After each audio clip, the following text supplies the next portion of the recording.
Ferrari confirms the renewal of Fred Vasseur, putting an end, at least they hope, to the speculation about the boss's future. 𝘾𝙤𝙥𝙮𝙧𝙞𝙤𝙡 confirms that Max Verstappen is staying, and later Max himself openly talks about it, saying he never thought about leaving. Sure, Christian Horner, the boss who left Red Bull just a few weeks ago, is reportedly about to acquire a Formula One team with money from investors. George Russell says the media created all the fuss around his contract. Mercedes backtracks on changes it made in search of the lost direction a few races ago. Audi announces its first sponsor, who will even give their name to the team in Formula One. Meanwhile, Bottas is looking stronger and stronger as a candidate for a seat at Cadillac. And what about 𝘾𝙤𝙢𝙥𝙮𝙧? Thursday, July 31st, 2025. Another month is already in the books. Now comes the month that never seems to end, August. And this is the roundup of Thursday's news. Getting ready for the Hungarian Grand Prix. So, you know the drill. Sit down so we can talk about everything.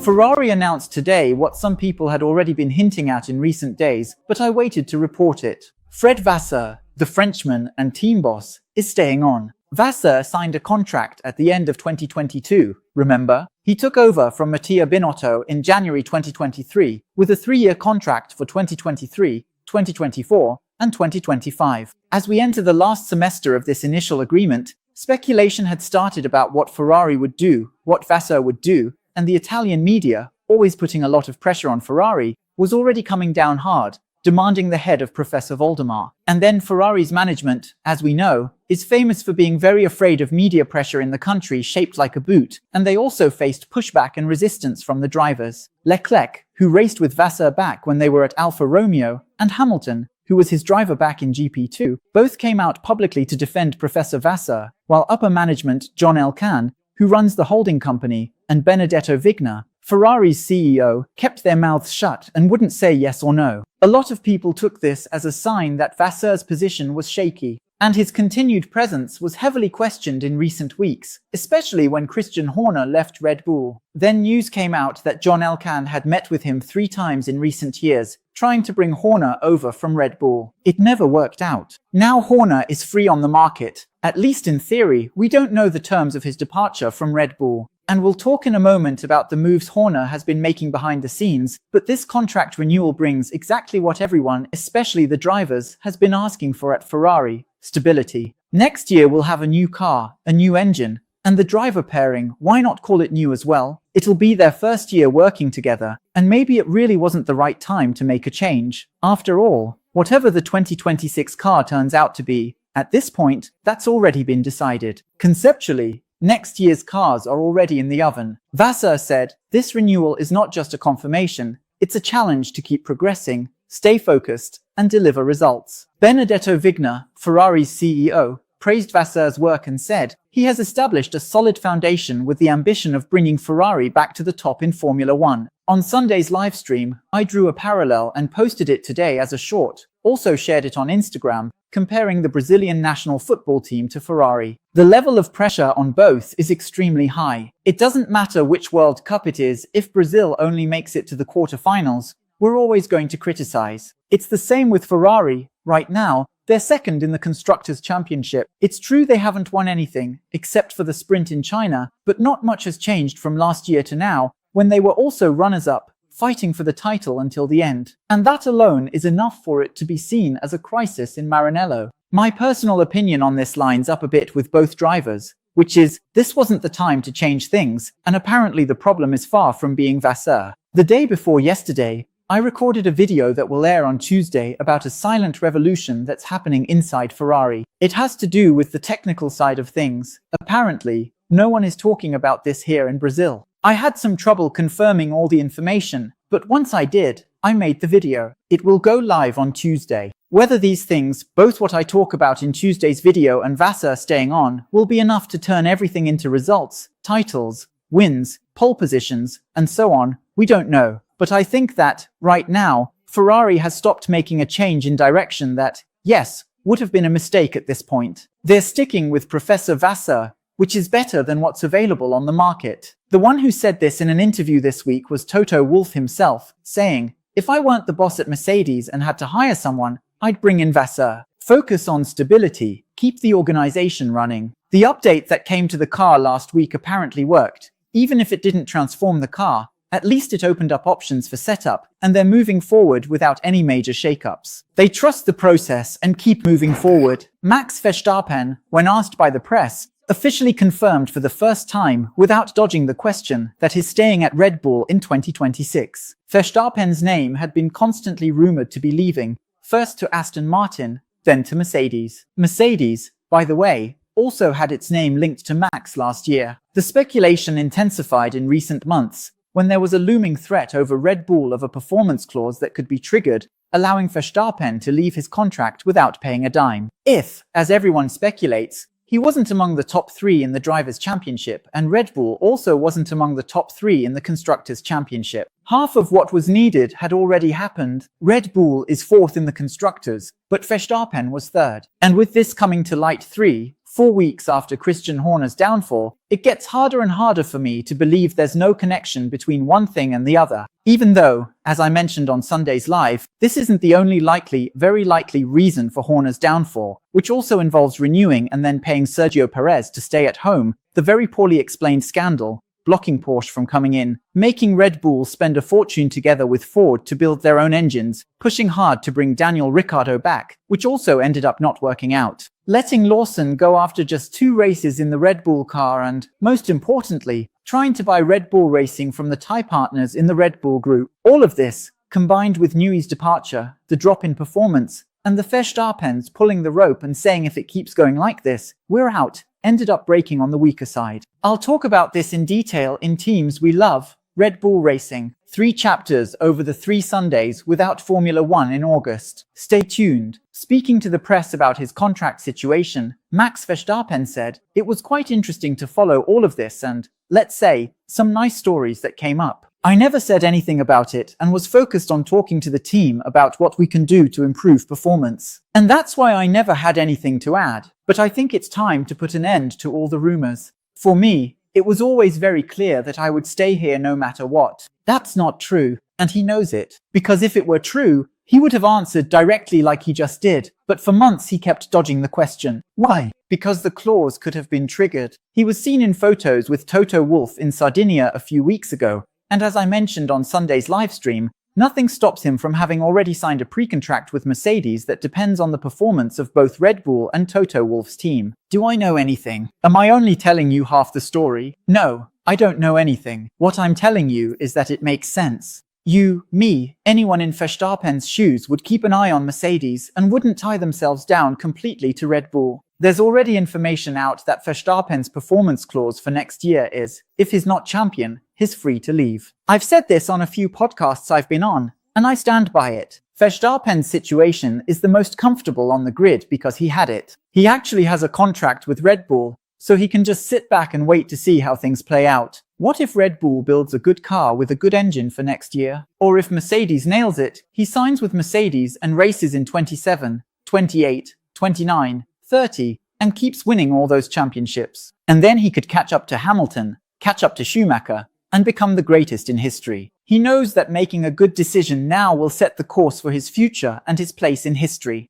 Christian Horner would be determined to return to the Formula 1 paddock, but this time in a different role, as an owner or at least a partner of a team. At the moment, Horner is negotiating his exit package from Red Bull and is therefore still an employee. Sources speculate that the amount would be 9 digits, in other words, hundreds of millions in whatever currency. Pounds, euros, dollars, it doesn't matter to me. You can choose. And that makes perfect sense. After all, he still had 5 years left on his contract. The timeline for any return is therefore uncertain, but as Andrew Benson, a respected BBC journalist, said, Horner would like to be a shareholder, and as I've mentioned here more than once, Horner is obsessed with actually being Toto Wolff. Wolff owns a third of Mercedes. Horner has always been an employee. And look at the move now to come back as a shareholder, a partner, an owner of a piece. Benson said on the Checkered Flag podcast, I'm hearing that Horner wants to come back, but he doesn't want to return in the same kind of role as an employee. He would prefer to have something like a kind of equity stake involved that will require, first of all, buying shares that would give him some level of influence. At the current level of the Formula One market, that would be incredibly expensive. That's true. Formula One teams have never been worth so much. It doesn't matter which one, even an Alpine, currently last in the Constructors' Championship, is worth more than €1.5 billion today.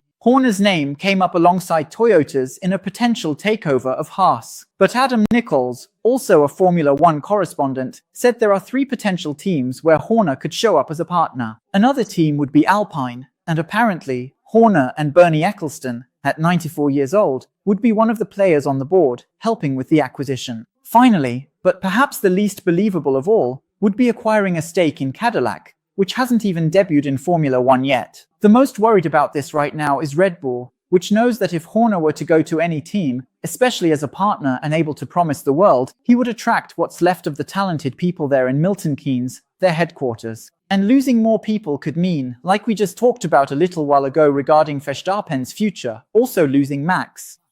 George Russell argued that most of the noise about his contract situation, he doesn't have a seat for next year, at least on paper, comes from the media. Which is a lie. There was a lot of speculation about what would happen with Russell, a lot of people talking about Aston Martin, Alpine, or even a return to Williams. But do you know what most of these rumors started with? With his boss, Toto Wolff, openly flirting with Max Verstappen since last year. When asked if it had been difficult to negotiate with Toto Wolff under Verstappen's shadow, and nothing has been announced about Russell's future so far, he said, "Actually, no, because at the end of the day, all the cards are in his hands because of the situation we're in. After all, Russell is a Mercedes driver and is managed by Mercedes, so even if he were to leave, it wouldn't be a secret." And Wolff's statements last week saying he wants to continue with Russell and Antonelli help indicate that after whatever happened between Mercedes and Verstappen, maybe even that pre-contract I mentioned in the previous topic, the fact is that for 2026, apparently, nothing changes. Get ready.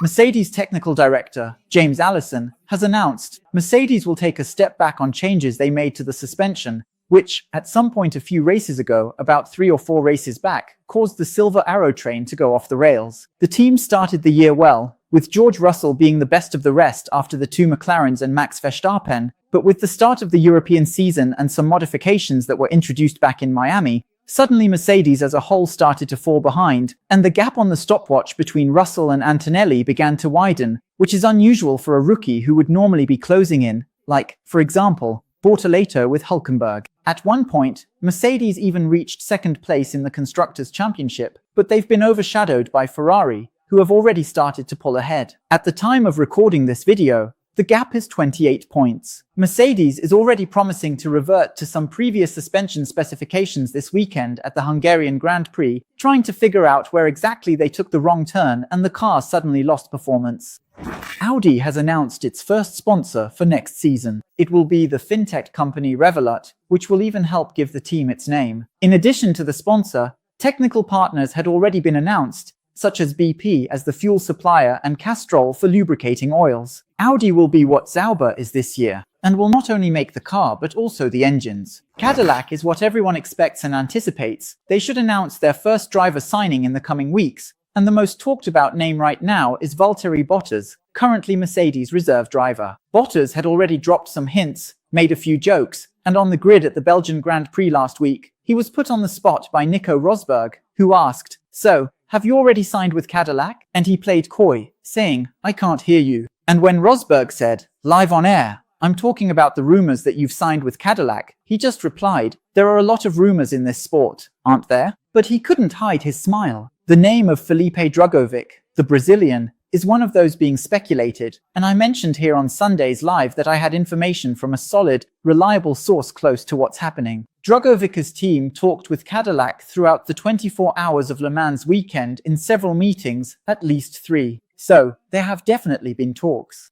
And let me add, money isn't the issue. The challenge is finding a spot. There are a lot of candidates these days, but money is not a problem for Drugovich. He has sponsors who are ready with cash in hand saying, "If you get the spot, you race with our money."